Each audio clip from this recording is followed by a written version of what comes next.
grande momento! Vai, Brasil! Linha Genk aqui na área. E aí, galera, tudo beleza? Vídeo diferente, vídeo especial em parceria com a Brasil Paralelo. Como a gente já vem anunciando aqui nos vídeos, a Brasil Paralelo ela vai lançar no dia 20 um vídeo, um documentário sobre a camisa mais pesada do mundo. Vários modelos de camisa e realmente é a mais pesada do mundo. E a gente vai fazer aqui uma resenha resumida, claro, sobre os assuntos que este documentário vai trazer, que vai ser lançado no dia 20 de novembro. Vocês estão vendo esse QR Code aqui, vocês já podem aproveitar, escaneie o QR Code ou o primeiro link aqui na descrição. Vocês têm 50% de desconto em qualquer plano da Brasil Paralelo, porque este documentário vai ser somente para membros. E é um documentário diferente que a Brasil Paralelo tá trazendo e eu tenho certeza que vai dar muito certo, porque a Brasil Paralelo tem excelência em produção de conteúdos. O documentário ficou fantástico e a gente vai trazer um pouquinho pra vocês sobre a influência da camisa brasileira, a influência da seleção brasileira no meio social, no meio cultural, falar um pouquinho sobre a identificação da seleção brasileira com o brasileiro e como o futebol se tornou um grande negócio. Ó, no final do vídeo eu vou dar um recado muito importante e bem legal que a Brasil Paralelo vai fazer na Copa do Mundo, hein? Fica até o final. O futebol, tem muita gente que detesta futebol, mas tem muita gente que ama futebol. Eu, como exemplo, eu gosto muito de futebol como entretenimento. Assim como eu gosto de filme, a gente gosta de série, anime, mangá, o futebol é um esporte, é um belo entretenimento. É um belo entretenimento fácil, que é fácil você... É fácil você saber, a gente já nasce sabendo como é que funciona as regras do futebol.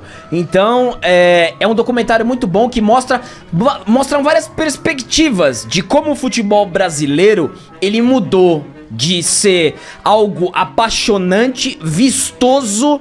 Primeiro tinha uma questão de preconceito, né? Tinha um preconceito, quem jogava futebol era vagabundo. Aí depois o futebol, ele alçou como esporte principal aqui no Brasil. Começou aquela paixão e agora é um baita de um negócio. Exato. Essa transição do futebol é muito bem contada no documentário e é por isso que também vale a pena você assistir. A gente separou em tópicos e o primeiro tópico é a questão social e cultural do futebol aqui no Brasil. A pergunta que eu faço pra vocês: o Brasil, André, me responde essa pergunta, ainda é o país do futebol? Eu acho que sim, por conta da tradição. É o maior campeão do mundo, nós somos pentacampeões do mundo na questão da seleção. Ninguém é, tá? Nós exportamos os melhores jogadores, o Brasil é o país que mais exporta jogadores. E assim, não vou falar que nós temos os melhores jogadores todos, mas o Brasil sempre é favorito na Copa. Sempre é favorito, até quando não tá bem. O Brasil sempre é favorito. Novamente, esse ano, eu tô muito otimista. O Brasil tem um ótimo time. Então assim, eu acho que tudo bem, você pode falar que o campeonato espanhol, a Champions League é o grande campeonato mundial que todo mundo para pra assistir. Barcelona, Real Madrid, a Premier League, o Liverpool, assim, os times da Europa são os grandes, o PSG que tem as estrelas que movimentam o futebol. Tudo bem, eu concordo 100%. Mas o Brasil, ele ainda é muito... Por exemplo, a gente vai assistir nessa Copa, nos jogos, mas você não tem a dúvida que o ingresso pra ver o jogo do Brasil, todo o amante de futebol em qualquer lugar do mundo gostaria de ver um jogo do Brasil. Perfeitamente. Então eu acho que ainda o Brasil ainda tem essa hegemonia de tradição. Sim. Essa hegemonia de tradição. E vai continuar sendo campeão, porque a Itália era o único que poderia encostar, que a Itália é tetra, mas não vai estar nessa Copa, então... A Alemanha é tetra. A Alemanha é tetra? Então pode ser passado, então. Pode ser encostado. Pode ser encostado. Então, assim, eu nem lembrava que a Alemanha tá... Olha, a Alemanha tá mordiscando. Mordiscando. Mas o time não é bom. O time não é bom, mas não pode subestimar, porque a Copa do Mundo, o time ele pode se descobrir ali, é um torneio extremamente interessante. É o famoso torneio de tiro curto. Exato, você vai se acostumando, né, com o torneio de última hora. Mas eu acredito que sim, o Brasil ainda é uma opinião rasa e minha, que o Brasil ainda é uma grande referência, visto até... Somos santistas, vai. Nós torcemos pro Santos. O Marcos Leonardo e o Ângelo com 17 e o Marcos Leonardo com 19, já tá na mira dos grandes da Europa. Sim. Entendeu? Então, a gente tem essa questão de exportar. A tristeza é que cada vez mais os jogadores, os excelentes, estão ficando aqui no Brasil. Beleza, galera, assim, pra quem já conhece a linhagem há bastante tempo, sabe que nós somos apaixonados por futebol, né? Futebol, assim, é o esporte, é o nosso esporte, que a gente gosta muito de assistir. Eu gosto de assistir muitos outros esportes, mas futebol é a paixão da minha vida. E esse documentário da Brasil Paralelo, ele é bem legal, porque ele traz essa abordagem social e cultural, porque, assim, o futebol, ele aproxima as pessoas. Sim. O futebol, às vezes, é fuga pra muitos problemas das pessoas. As pessoas têm problemas em casa, problemas com trabalho, problemas com saúde.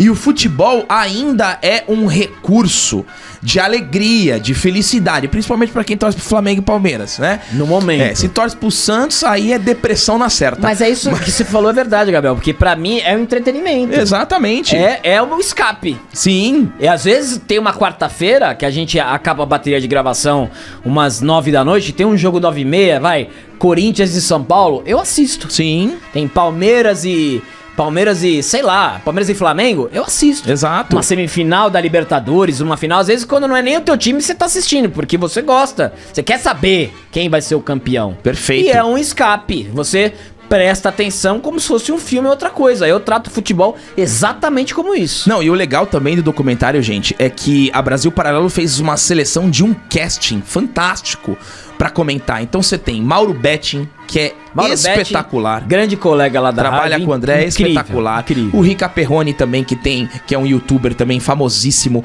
e manja muito de futebol. Tem o Flávio Augusto, que até então era dono de um time de futebol. Então Sim. ele manja muito, principalmente do business. Da visão comercial. Da visão do comercial. futebol. Milton Neves, Mauro Naves, Milton Neves Ricardo nem Rocha. precisa falar, né? Milton Neves. O Zico. Então, assim, o time de comentaristas são muito bons. Tem muito valor dentro do cenário do futebol. E o outro ponto também que o documentário traz é o poder de fazer as pessoas sorrir, de resgatar. E o futebol, ele une muitas pessoas de classes diferentes. Isso é verdade. De religiões diferentes, de opiniões políticas diferentes. Isso também é um poder do futebol. Tenho certeza que, nem todos, né? Mas eu tenho certeza que nessa Copa do Mundo vai ter muita gente dos dois lados aí, um que votou um pra cada lado, na mesma casa torcendo pro mesmo time. Então esse é o grande poder do futebol. Por isso que é a camisa mais pesada do mundo. Um outro tópico que é bem destacado no documentário é sobre a identificação do povo com a seleção brasileira. A gente nos merchans até traz que saiu uma pesquisa que a cada 2 brasileiros atualmente não se interessam pela seleção brasileira. E em 2006, 1 a cada 10 não se interessava pela seleção brasileira. Pra você ver como essa conexão, ela foi se afastando do povo com a seleção brasileira. Isso o documentário traz de uma maneira muito precisa. Aqui, eu coloquei alguns pontos que são bem legais pra gente trazer pra esse debate, que é o seguinte: atualmente, pouquíssimos jogadores que estão na seleção brasileira, vou falar da seleção atual, jogaram no Brasil, ou melhor, tiveram sucesso dentro do Brasil. Essa é a palavra. Sim. Conquistaram títulos dentro do Brasil. Se você for pegar hoje, dos 26 convocados, são poucos. O que eu vou trazer para essa conversa é: por que vocês acham que o Neymar tem tanta identificação com o brasileiro? É porque ele jogou muito tempo aqui e conquistou tudo. Exatamente. Praticamente tudo. Exatamente. Então, assim, o Neymar... além de ser absolutamente fora de série. Perfeitamente. Então, assim, o Neymar, ele jogou 5 anos aqui no Santos.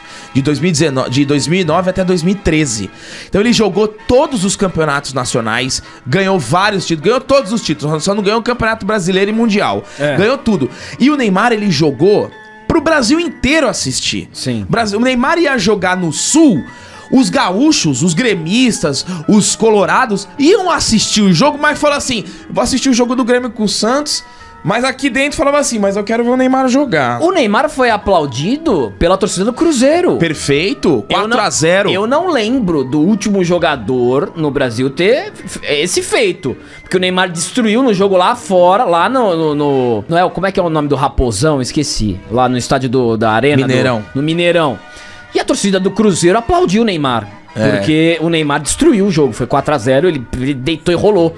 Então assim, o que o Gabriel falou é verdade. O Neymar, ele se tornou uma referência no futebol brasileiro por estar atuando no futebol brasileiro em um nível extremamente alto. Perfeito, ganhou o prêmio do gol mais bonito do Puskás jogando aqui no Brasil. Sim. Então essa identificação, que até daqui a pouquinho eu vou trazer um dado bem interessante que eu fiz, que também corrobora com o fato de não ter esta conexão do povo com a seleção brasileira. Por exemplo, o Messi, até uns poucos anos atrás, o torcedor da Argentina não tinha identificação com o Messi, porque o Messi nunca jogou na Argentina. Ele foi pro Barcelona de pequeno. Então não tinha esta conexão com o Messi. Começou a ter, lógico, de uns tempos pra cá, mas principalmente depois que ganhou a Copa América. Sim. Então isso também é uma coisa que afasta o torcedor da conexão com a seleção brasileira. Teve o 7-1.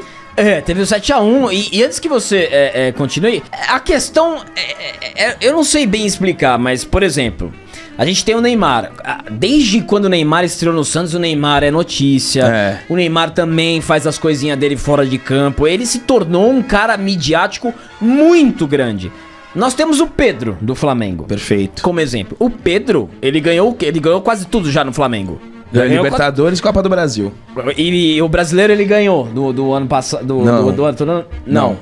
Enfim, o Pedro, só que você vê que o Pedro é um outro estilo de jogador. Mas ele já tem uma identificação boa. Ele já tá criando uma identificação e foi convocado. Perfeito. É um dos poucos que estão tentando ganhar no clube. E na minha seleção ele é titular. Então, exatamente. Eu tô louco. Pra mim, se acabar 0-0 o primeiro tempo, você já até caiu. 0-0 acabou o primeiro tempo, Pedro.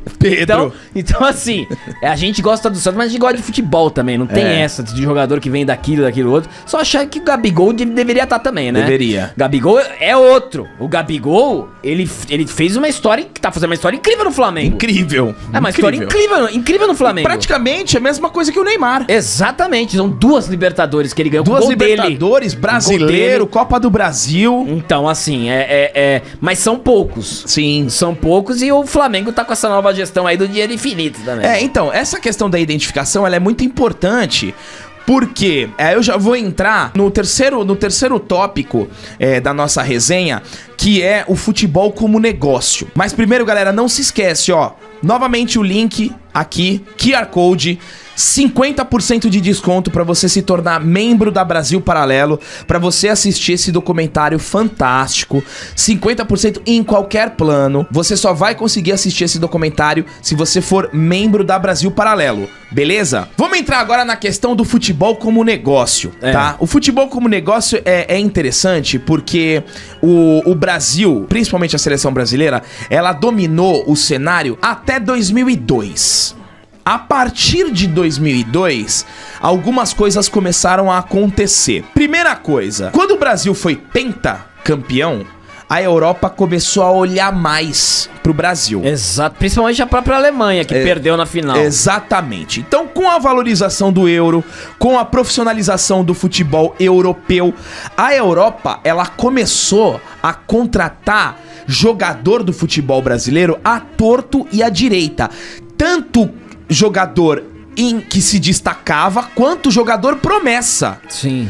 Nós temos jogadores hoje que mal passaram pelos clubes, pelo profissional e já estão jogando na Europa. O próprio Rodrigo dos Santos. Jogou um ano no Santos, já tá no Real Madrid. Vinícius Júnior, a mesma coisa. O Gabriel Martinelli, ele jogou no Ituano e já foi pro Arsenal. Então, o próprio Marquinhos, zagueiro da seleção do Corinthians, ele foi campeão no Júnior e já foi pra Europa.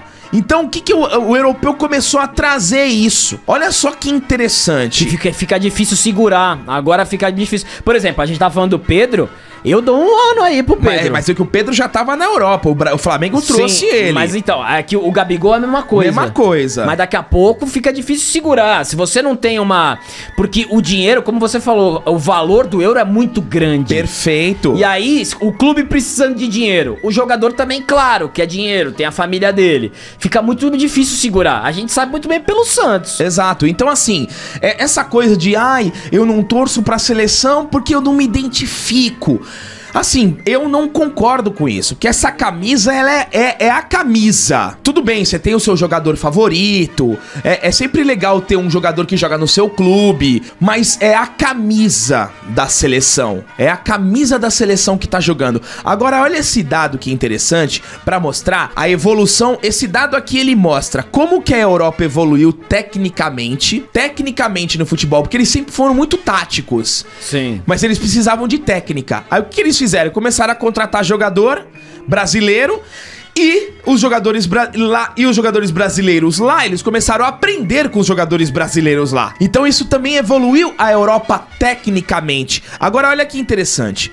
Na Copa de 82, da convocação da seleção brasileira, tinham 20 que jogavam no Brasil. Na Copa de 86, 20 que jogavam no Brasil. Na Copa de 90, 9. Na Copa de 94, 11 jogadores jogavam no Brasil. Na Copa de 98, 8 jogadores jogavam no Brasil. Na Copa de 2002, 13 jogadores jogavam no Brasil. É aí que muda. É aí em 2002 que muda a chave. É aí que muda a chave. Porque a partir da Copa de 2006, vejam esses números aqui. 2006, 3 jogadores convocados jogavam no Brasil. 2014, 4 jogadores. 2018, 3 jogadores. E agora 2022, 3 jogadores. Então você percebe que de 2002 pra cá, você pode falar que a identificação com a seleção brasileira caiu porque você não vê jogadores que atuam no futebol brasileiro na seleção.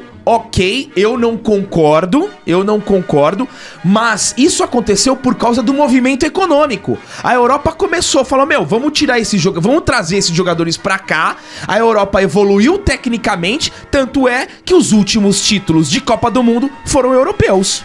E outra coisa, né, a gente fala de futebol, tem muita gente que, futebol, né, não ligo muito. Mas o 7-1, já que a gente tá falando da evolução do europeu, porque a gente tomou o 7-1 da Alemanha, que a gente ganhou de 2002, é um símbolo de vergonha. É verdade. É um símbolo de vergonha nacional. Sempre quando alguém passa uma vergonha, sempre lembra do 7-1, de tão forte que foi. Você lembra onde você tava no 7-1. Exatamente, de tão forte que foi. Por quê? Por toda a tradição que o Brasil tem.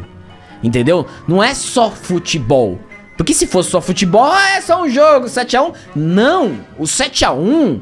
foi um negócio vergonhoso que parecia que a gente tava passando aquela vergonha.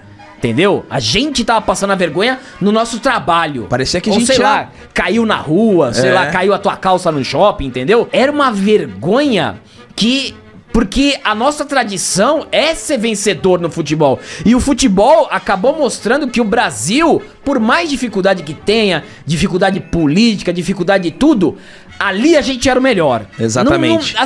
Não brinca com não precisa falar, tentar ensinar futebol pra gente. Sim. Nós somos os melhores. E ali, no 7-1, quebrou muita gente. E ainda foi aqui do Brasil, hein? E ainda... Não, assim, foi... A sapatada... Foi o espetáculo. Assim, foi o filme. Foi. Que muita gente falou assim, vou parar de assistir futebol. Que também é uma reação de raiva, de vergonha. Eu não vou mais torcer pra esse time. Esse time vai me dar essa vergonha? Entendeu? Então, o 7-1 é muito importante pra quem que fala que não liga pro futebol e sempre lembra do 7-1, porque aquilo marcou. Sim. Você ficou bravo. Você falou, que vergonha. Sabe, meu Deus, que vergonha. Então, é muito interessante como a gente tomou a sapatada do europeu. Que a gente ganhou em 2002. E aí começou a estudar, começou a se profissionalizar cada vez mais e acabou se vingando lindamente. Se vingou lindamente, porque meteu 7-1 e ainda foi tetra. E ganhou no Brasil. Exatamente. Então, e aí o Brasil tá... É que assim, o Brasil, quem torce pra seleção brasileira tá acostumado a ganhar título. Seja Copa da Confederação, seja Copa América. O Brasil sempre esteve ali, né? E agora a gente volta com um Brasil com um time promissor, porque a maioria são jovens que vão estar na próxima também. Se o Neymar quiser, ele também vai estar, porque ele vai estar com 34. Então, é legal resgatar isso, porque é o esporte mais importante do mundo, onde o Brasil é protagonista. Sempre será. E sempre vai ser. E a gente luta, né? A gente torce para que o Brasil sempre seja essa tradição gigante, essa camisa maravilhosa do futebol que todo mundo respeita. Eu sempre lembro de uma frase do Zagallo, acho que era, eu sei se foi depois de 94, que ele falava da camisa canarinho. Camisa canarinho, o pessoal olha e treme.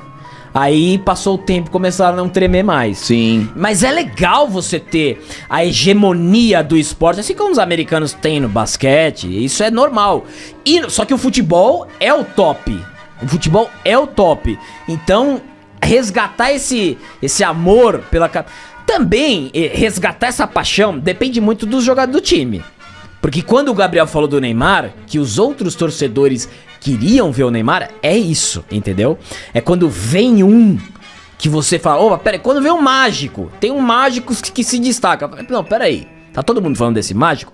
Eu vou assistir esse mágico. Tudo bem que a resposta, ela tem que ser dentro de campo, mas é claro que a gente não pode esquecer da tradição da seleção brasileira, que é extremamente vitoriosa, principalmente a Copa de 70, que pra mim é um e negócio como todo incrível. brasileiro, nós estaremos torcendo pro Hexa da seleção brasileira junto com vocês. Se você torce pra Argentina, nem conversa, tá?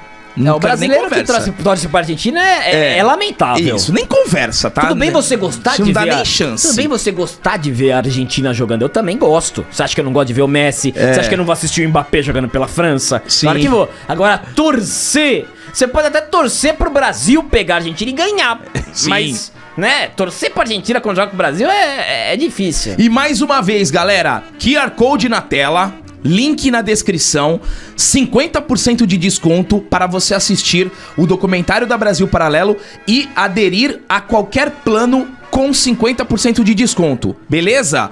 Ó, a Brasil Paralelo, galera, vai mergulhar na Copa do Mundo e a partir da semana que vem, no canal do YouTube da Brasil Paralelo, na terça-feira, e a partir da semana que vem, na terça-feira, às 8 horas, no canal da Brasil Paralelo, a gente vai estar trocando uma ideia sobre o documentário e sobre a Copa do Mundo, e eu estarei presente. Maravilha! Olha só! Então eu vou participar junto com o pessoal da Brasil Paralelo, todo dia às 8 horas, vamos falar sobre Copa do Mundo, vamos falar sobre o documentário, vai ser uma resenha bem legal. Quero convidar a todos vocês pra assistir, pra estar com a gente lá, que vai ser bem bacana. E muito obrigado por chegarem até aqui. Vamos torcer, porque o Brasil tem chance de conquistar esse Hexa. Sem dúvidas, das últimas seleções, pra mim, é uma das melhores. É mesmo. É uma das melhores. E a gente vai estar torcendo pra trazer esse caneco aí, porque Copa do Mundo é muito importante pra história do nosso país. Beleza? Obrigado por chegarem até aqui. Dá um triplo C, se inscreve no canal e até o próximo vídeo.